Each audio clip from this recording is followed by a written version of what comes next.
কোরবানি ঈদের ছুটি শুরু হচ্ছে স্কুল, কলেজ, মাদ্রাসা সব জায়গায়। এক্ষেত্রে কতদিনের বন্ধ পাবে, কবে তাদের বন্ধ শুরু হবে, কবে শেষ হবে এবং এই খোলার পরে কি শনিবারও কি স্কুল, কলেজ খোলা থাকবে নাকি বন্ধ থাকবে, সে বিষয় নিয়ে কথা বলবো আমরা আজকের এই ভিডিওতে। মূলত শিক্ষামন্ত্রী ডক্টর দীপু মনি থাকাকালীন সময় এই প্রজ্ঞাপনের মাধ্যমে ছুটি মঞ্জুর করা হয়, কিন্তু এখন বর্তমানে শিক্ষামন্ত্রী পরিবর্তন হয়েছে, যার কারণে বেশ কিছু পরিবর্তন এসেছে এই ছুটির তালিকাতেও। যেখানে কলেজ এবং স্কুলের যে ছুটির বিষয়টি সেটা অনেকটা সংক্ষিপ্ত করা হয়েছে। এর আগে আমরা যেমনটা দেখেছিলাম প্রায় বছরে প্রায় 170 দিনের 170 দিনের মতো করে বন্ধ শিক্ষার্থীরা পাচ্ছিল, কিন্তু এখন আর সেটা পাচ্ছে না। এখন বন্ধটা আরও কমে এসেছে, তার বিভিন্ন কারণ তারা দেখিয়েছে। এখন এই জায়গায় আমরা আগে কথা বলি কলেজ কবে থেকে শুরু হবে, বন্ধ হবে সেটা নিয়ে।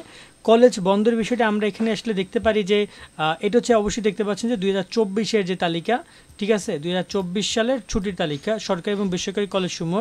সেখানে পবিত্র ঈদুল আজহা নিয়ে বলেছে তারা যে 13 জুন থেকে, বৃহস্পতিবার থেকে এই বন্ধ শুরু হবে, চলবে 23 জুন পর্যন্ত। অর্থাৎ 23 জুন রবিবার পর সোমবার মূলত স্কুল, কলেজ খুলে দেওয়া হবে। 13 জুন বৃহস্পতিবার থেকে 23 জুন রবিবার পর্যন্ত প্রায় এখানে 7 দিন পাবে। এর মাঝখানে কিন্তু শুক্র, শনি আছে।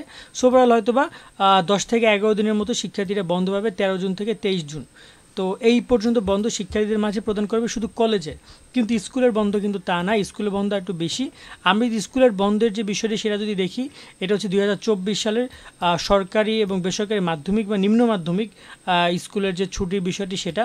এবং সেখানে বলা হয়েছে ঈদুল আজহা নিয়ে বলা হয়েছে যে 13 জুন থেকে 2 জুলাই, অর্থাৎ 13 জুন থেকে 2 জুলাই এখানে প্রায় 14 দিন, তার মাঝখানে শুক্র, শনি আছে, সব মিলে প্রায় 16-17 দিন বন্ধ পাবে শিক্ষার্থীরা। এখানে কিন্তু কলেজ খুলছে, যদি আমরা দেখি কলেজ খুলছে আগামী 23 জুন, সেখানে কিন্তু স্কুল খুলছে 2 জুলাই।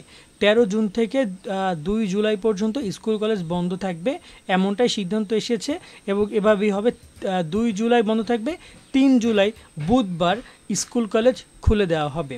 এখন অনেকে প্রশ্ন করতে পারে যে খুলে দেওয়ার পর 2 জুলাইয়ের পরে যখন খুলবে তখন কি শনিবারও কি বন্ধ থাকবে, যেমনটা আগে ছিল, কিন্তু হঠাৎ করে শনিবার কিন্তু ক্লাস করাচ্ছে, এটা শিক্ষার্থী, শিক্ষকদের সব কিছুই বলেছে।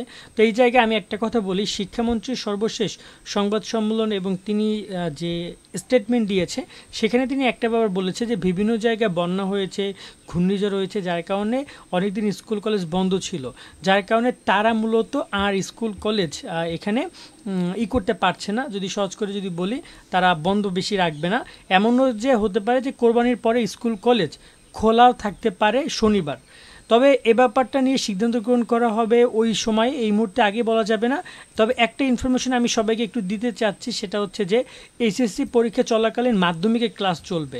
অর্থাৎ এই যে 30 জুন থেকে কিন্তু এইচএসসি পরীক্ষা শুরু, এইচএসসি পাবলিক পরীক্ষা শুরু। কিন্তু প্রতি বছর হয়তো যে সকল স্কুলে এইচএসসি পরীক্ষার কেন্দ্র ছিল সেখানে কিন্তু পরীক্ষা হতো না, ক্লাস হতো না। কিন্তু এখন থেকে 6ষ্ঠ থেকে 10ম শ্রেণী ক্লাস কার্যক্রম চালু করা চলবে। মানে ধরুন পরীক্ষা হচ্ছে সকালে 2টা পর্যন্ত, তার 2টার পরে পরীক্ষা শেষে ক্লাস চলবে, আর যেদিন পরীক্ষা নেই সেদিন স্বাভাবিকভাবেই ক্লাস চলবে, এমনটা তারা জানিয়েছে। এটা একটা শিক্ষকদের এবং শিক্ষার্থীদের একটু ঝামেলা হয়ে যাবে, কারণ অনেক শিক্ষার্থী অনেক দূর থেকে 2টার সময় এসে তো আর স্কুলে ক্লাস করতে পারবে না। আবার অনেক শিক্ষক দেখা যায় যে এইচএসসি পরীক্ষা শিক্ষার্থীরা বিদায় হইতে বা পরীক্ষা কেন্দ্র পুরোপুরি খালি হইতো 1-1.5 ঘন্টা লেগে যায়। শুধু সাথে সাথে ক্লাস চালু করা অনেক টাফ হয়ে, যেটা বিশৃঙ্খলা তৈরি হইতে পারে পরীক্ষার দিনগুলোতে। এইটা হচ্ছে ইনফরমেশন। তো এ ব্যাপারটা দেখা যাক শিক্ষা মন্ত্রণালয় এটা কতটুকু কার্যকর করতে পারে, বাট মনে হচ্ছে এটা একটু বেশি হয়ে গেল। তা এখন শিক্ষার্থী অভিভাবকরা বলবে আসলে বেশি হয়েছে না কম হয়েছে। এখন শিক্ষা মন্ত্রণালয় কিন্তু এমনও বলছে যে এই ছুটিতে লাগলে অনলাইনে ক্লাস করবে, এমনটা আমরা শুনেছি।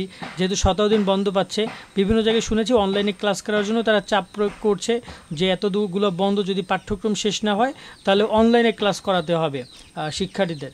তো একটু মনে হয় বেশি হয়ে যাচ্ছে পড়াশোনার চাপ শিক্ষার্থীদের প্রতি, কারণ এত না হওয়া দরকার নেই। যদি নতুন শিক্ষাক্রমে এত চাপ হয় তাহলে আমার মনে হয় শিক্ষাক্রম পরিবর্তন করা উচিত কিছুটা হলো। এখন অভিভাবক হিসেবে আপনার কি মতামত?